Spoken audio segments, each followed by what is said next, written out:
산상설교 18번째 시간입니다. 본문 48절을 다시 한번 보겠습니다. 그러므로 하늘에 계신 너희 아버지의 온전하심과 같이 너희도 온전하라. 이 말씀은 산상설교 특별히 마태복음 5장 전체의 결론입니다. 온전한 제자, 온전한 그리스도인, 온전한 교회가 되라는 말씀입니다. 여기서 온전이란 무슨 의미일까요? 결론적으로 말씀드리면 인격적인 성숙함이라고 말씀드릴 수 있습니다. 온전한 사람은 성품이나 인격뿐만 아니라 생활 전반에 걸쳐서 성숙한 사람입니다. 미성숙한 사람이나 성숙하지 못한 어린아이와는 반대되는 개념으로 온전한 사람, 이렇게 표현할 수 있습니다.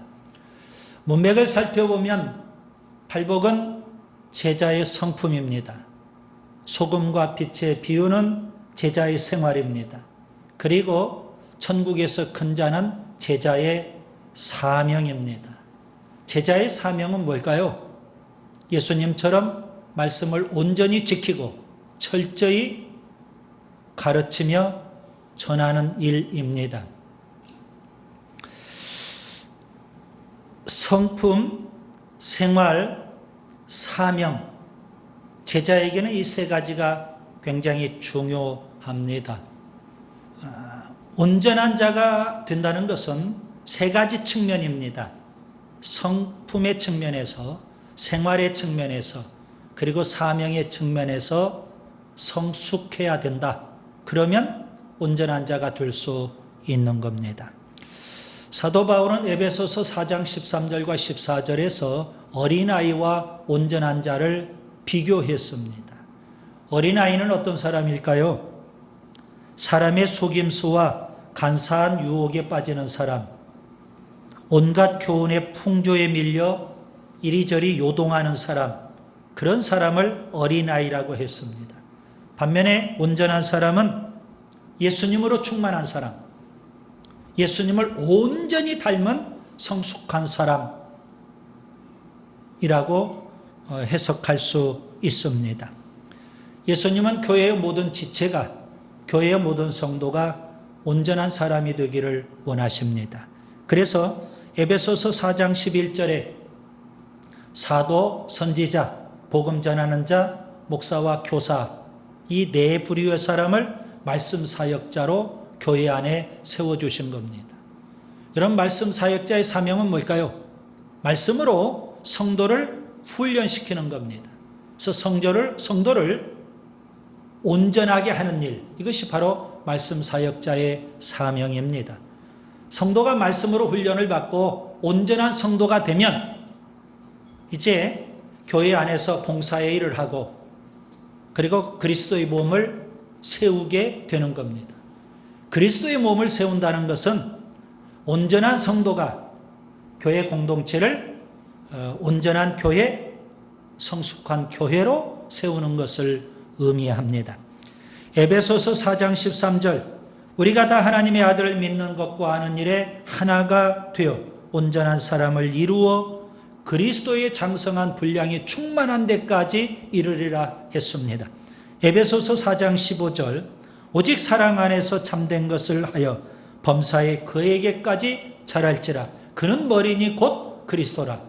그리스도에게까지 성장해야 된다는 겁니다. 개인적으로도 혹은 교회적으로도 그렇게 성장할 것을 성경은 요구하고 있습니다. 구약시대에 욥이라는 인물이 있습니다. 그는 온전한 사람입니다. 욥기 1장 1절. 우수 땅에 욥이라는 사람이 있었는데 그 사람은 온전하고 정직하여 하나님을 경외하며 악에서 떠난 자더라 했습니다. 그렇게 온전한 사람이었던 욥인데요, 그에게 엄청난 고난이 찾아왔습니다. 아무 잘못도 없는데 까닭없이 사탄의 무자비한 그런 박해를, 공격을 받았습니다. 욥의 아내도 욥의 친구들도 다 욥을 공격합니다. 그런데 하나님마저도 침묵하고 계십니다. 야고보 사도는 그렇게 고난받는 욥을 깊이 묵상을 합니다. 그리고 성도들 가운데서 많은 성도들이 로마 제국으로부터 예수님을 믿는 신앙이 있다는 것 때문에 핍박받는 그리스도인들, 그들에게 뭔가를 말해줘야만 됩니다. 야고보 사도는 뭐라고 말할까요? 그는 욥을 깊이 묵상하면서 고난받는 그리스도인에게 이렇게 말합니다. 야고보서 5장 11절에 욥의 인내를 말합니다. 무슨 의미일까요? 고난 속에서도 욥처럼 인내하라. 그런 의미입니다. 보라, 인내하는 자를 우리가 복되다 하나니 너희가 욥의 인내를 들었고 주께서 주신 결말을 보았느니라. 야고보 사도는 야고보서 서두에서 이미 이렇게 말했습니다. 야고보서 1장 2절, 내 형제들아 너희가 여러 가지 시험을 당하거든 온전히 기쁘게 여기라. 야고보서 1장 4절, 인내를 온전히 이루라. 이는 너희로 온전하고 구비하여 조금도 부족함이 없게 하려 함이라. 욥은 어떻게 온전한 사람이 될 수 있었을까요? 그는 엄청난 시험 가운데서 온전히 기쁘게 여겼다는 겁니다. 혹독한 고난 속에서 온전히 인내했다는 겁니다. 그 결과 그는 성숙한 사람, 온전한 사람이 될 수 있었습니다. 믿음의 사람 아브라함이 있죠. 그는 하나님의 부르심을 받고 75세 때 갈대아 우르를 떠나서 하란을 거쳐 가나안 땅에 도착했습니다. 건강의 복도 받았고요. 물질의 복도 누렸고요. 가나안 땅에 대한 약속도 받았습니다. 그런데 안타깝게도 자녀의 복을 아직 받지를 못했습니다. 자녀가 없었습니다. 그래서 그는 다메섹에서 데리고 온 종 엘리에셀을 상속자로 삼으려고 했습니다. 그때 하나님이 나타나십니다. 창세기 15장 4절, 그 사람이 내 상속자가 아니라 내 몸에서 날 자가 내 상속자가 되리라. 그는 하나님의 약속을 믿습니다. 그런데도 불구하고 여전히 자녀가 없습니다.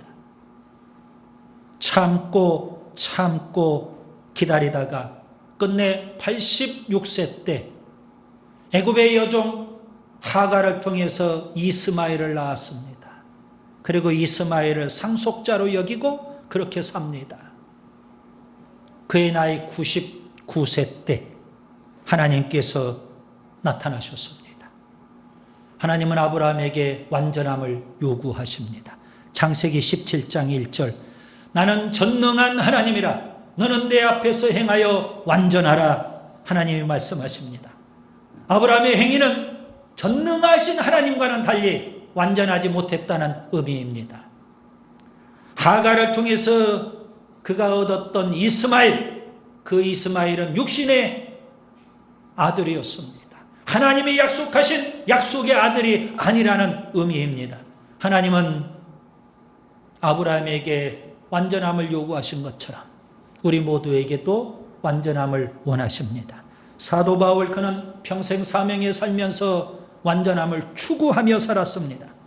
빌립보서 3장 12절, 내가 이미 얻었다 함도 아니요 온전히 이루었다 함도 아니라 오직 내가 그리스도 예수께 잡힌 바 된 그것을 잡으려고 달려가노라.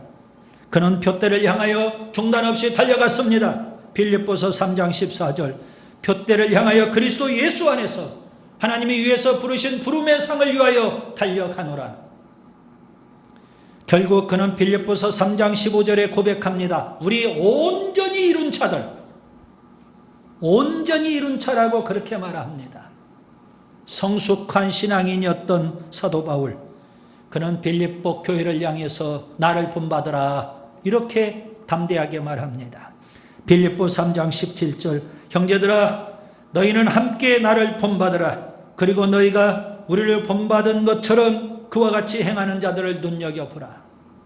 바울은 고린도 교회를 향해서도 나를 본받으라 담대하게 말합니다. 고린도전서 11장 1절. 내가 그리스도를 본받는 자 된 것 같이 너희는 나를 본받는 자가 되라. 여러분, 신앙생활은 바울처럼 끊임없이 온전함을 추구하는 삶입니다. 온전히 예수님을 닮은 삶입니다. 작은 예수가 되어야 합니다. 성숙한 신앙인이 되어야 합니다. 본문을 다시 한번 보겠습니다.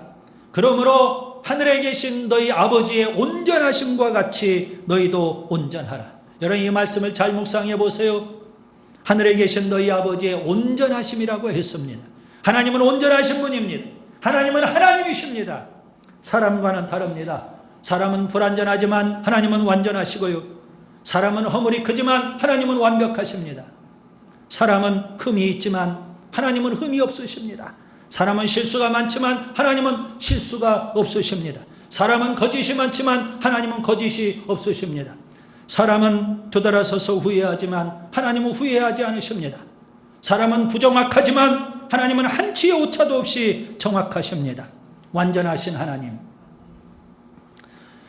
온전함은 예수님의 명령이기도 하지만 온전하신 하나님의 명령입니다. 신명기 18장 13절. 너는 내 하나님 여호와 앞에서 완전하라.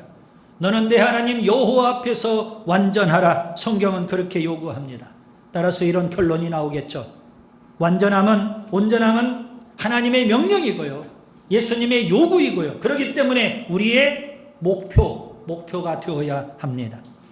여러분, 신앙생활의 기준을 높이 정할 수 있기를 바랍니다. 바리새인과 세리와 이방인처럼 우리가 살 수는 없습니다. 이방인과 세리처럼 살면 안 됩니다. 심지어 종교인인 바리새인 정도의 그런 수준으로 우리가 신앙생활을 해서도 안 되는 겁니다. 목표를 높이 정해야 됩니다. 예수님에게로 목표를 정하고 끊임없이 정진해야 합니다. 목표를 향해서 중단 없이 달려가야만 합니다. 옥하는 목사를 아실 겁니다. 그는 이런 설교를 한 적이 있습니다. 표준을 낮게 잡으면 망한다. 표준을 낮게 잡으면 망한다 라는 제목으로 설교를 이렇게 했습니다. 헨리 나우에는 우리들의 영적 생활에 있어서 커다란 도전이 하나 있다고 했습니다. 그것은 우리 자신이 예수님과 같다고 주장할 수 있어야 한다는 것입니다. 우리 자신이 예수님과 닮았다고 주장할 수 있어야 하고 살아있는 예수라고 말할 수 있어야 한다는데 우리의 도전이 있는 겁니다. 나는 살아있는 작은 예수다. 너희는 나를 봐라. 그렇게 말할 정도로 우리의 신앙의 수준을 높이라는 겁니다. 하나님이 그것을 원한다는 것입니다. 여러분, 우리는 어떻게 온전함을 이룰 수 있을까요? 어떻게 성숙한 신앙인이 될 수 있을까요? 어떻게 수준 높은 그리스도인으로 우리가 설 수 있을까요? 저는 세 가지를 말씀드립니다. 첫째, 말씀을 철저히 해석해야 합니다. 산상설교를 통해서 우리는 알았습니다. 예수님의 새로운 율법 해석, 그것은 바리새인이 얼마나 율법을 왜곡했고 잘못 가르치며 전했는지를 배울 수 있었습니다. 바리새인의 그러한 가르침, 사람들의 신앙을 변질시키는 결과를 초래합니다. 해석이 중요합니다. 바리새인의 의식함에 이를 것이냐 아니면 예수님의 온전함에 이를 것이냐, 그 근본적인 차이는 성경 해석의 차이입니다. 사람의 논리나 인간의 이성으로 성경을 난도질하면 안 됩니다. 성경은 하나님의 말씀입니다. 진리입니다. 그리스도인의 삶의 표준입니다. 예수님의 제자라면, 그리스도인이라면, 신앙인이라면 성경의 절대 권위를 인정하고 나아가야 됩니다. 성경이 그렇다고 하면 그런 것이고 성경이 아니라고 하면 아닌 것입니다. 성경이 뭐저라면 뭐져야 되고 성경이 가라 하면 가야 되는 것 아니겠습니까? 쓰면 뱉고 달면 삼킨다는 말을 아시죠? 우리가 성경을 그렇게 대하면 안 되는 겁니다. 말씀을 지키지 못했다면 하나님 앞에 정직하게 회개하면 될 텐데 지키지 못한 말씀이니까 자꾸만 그 말씀을 외면하려고 하고 왜곡시키려고 합니다. 시대가 바뀌었다. 상황이 그때와는 다르다. 그러면서 변명만 늘어놓습니다. 성경의 맨 마지막은 이런 경고로 끝납니다. 요한계시록 22장 18절과 19절. 사람들이 함부로 하나님 말씀 외에 더하거나 제하면 재앙이 있을 것이다. 그렇게 경고하고 있습니다. 말씀을 말씀대로 철저히 해석하는 게 먼저 중요합니다. 둘째, 말씀대로 온전히 살아야 합니다. 해석 다음에 중요한 것은 실천입니다. 산상설교에서 예수님이 강조하신 것은 해석과 함께 실천입니다. 여러분, 산상설교는 예수님께서 제자들에게 이상향을 제시한 것이 아닙니다. 제자들이 삶의 현장에서 구체적으로 실천해야 될 내용을 말씀하신 것입니다. 하나님의 말씀대로 살아야 합니다. 예수님을 보세요. 예수님은 율법을 폐하신 분이 아니고 율법의 1.1회까지도 다 이루신 분이십니다. 히브리서 12장 2절에 예수님을 가리켜서 믿음의 주요 온전하게 하시는 이라고 했습니다. 그렇습니다. 예수님은 우리의 믿음의 주님이 되십니다. 우리에게 믿음을 주시기도 하고요. 우리의 그 믿음을 성장하게 해 주시고요. 그리고 우리의 믿음을 온전하게 해 주시는 분입니다. 여러분, 우리가 믿음이 생기고 믿음이 성장하고 믿음이 성숙하려면 말씀이 절대 필요합니다. 말씀을 듣지 아니하면 어떻게 믿음이 생길 수 있을까요? 로마서 10장 17절, 믿음은 들음에서 나며 들음은 그리스도의 말씀으로 말미암느니라. 말씀을 먹지 아니하면 어떻게 믿음이 성장할 수 있을까요? 베드로전서 2장 2절, 갓난아이들 같이 순전하고 신령한 저절 사모하라. 이는 그로 말미암아 너희로 구원에 이르도록 자라게 하려 함이니라. 말씀을 실천하지 아니하면 어떻게 우리의 신앙이 성숙할 수 있을까요? 디모데후서 3장 17절, 이는 하나님의 사람으로 온전하게 하며 모든 선한 일을 행할 능력을 갖추게 하려 함이라 했습니다. 말씀을 듣고 믿음이 생기는 거고요. 말씀을 먹고 믿음이 성장하는 것이고요. 말씀을 실천하면서 우리의 믿음이 성숙하게 되는 줄 믿습니다. 말씀대로 살아야 합니다. 셋째, 성령으로 충만해야 합니다. 예수님의 제자들을 보세요. 그들은 예수님을 통해서 3년 동안 제자 훈련을 철저히 받았습니다. 말씀 훈련을 철저히 받은 겁니다. 그러함에도 불구하고 제자들은 온전하지 못했습니다. 뭔가 부족했습니다. 가룟 유다는 예수님을 배신했고 베드로는 예수님을 부인했으며 다른 제자들은 예수님을 버리고 다 도망가 버렸습니다. 그런 미성숙한 제자들이지만 오순절날 성령이 임하고 그들이 성령으로 충만했을 때 예전과는 완전히 달라졌습니다. 목숨 걸고 예수님을 믿었고요. 핍박 속에서도 복음을 전했고요. 끝까지 믿음으로 살았습니다. 하나님의 뜻을 잘 분별했고요. 마귀의 역사를 물리쳤고요. 복음의 역사를 온전히 이루었습니다. 성도들 앞에 믿음의 본이 되었고요. 말씀을 철저히 가르치며 성숙한 지도자가 되었던 겁니다. 성령이 중요합니다. 성령을 받아야 됩니다. 성령으로 충만해야 됩니다. 성령의 사람이 되어야 합니다. 오순절 성령 강림의 역사는 단회적인 역사가 아닙니다. 한 번으로 끝난 게 아닙니다. 지금도 우리 교회에서도 우리 각 개인에게도 계속되어야 될 역사입니다. 고린도전서 3장 1절에 육신에 속한 사람이 있는데 그는 영적으로 어린아이입니다. 성령 충만하지 못한 사람입니다.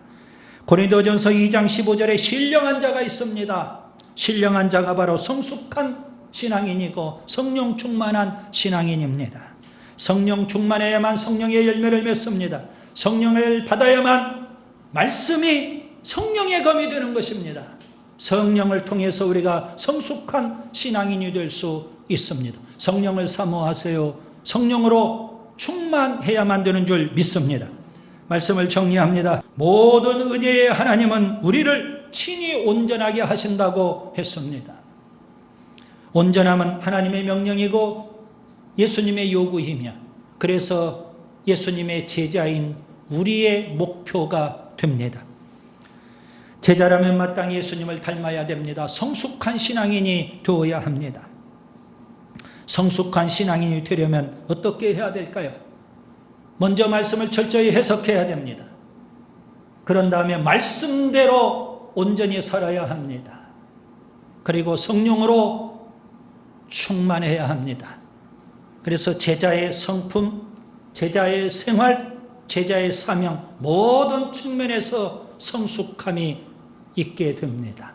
성숙한 신앙인 될 수 있기를 바랍니다.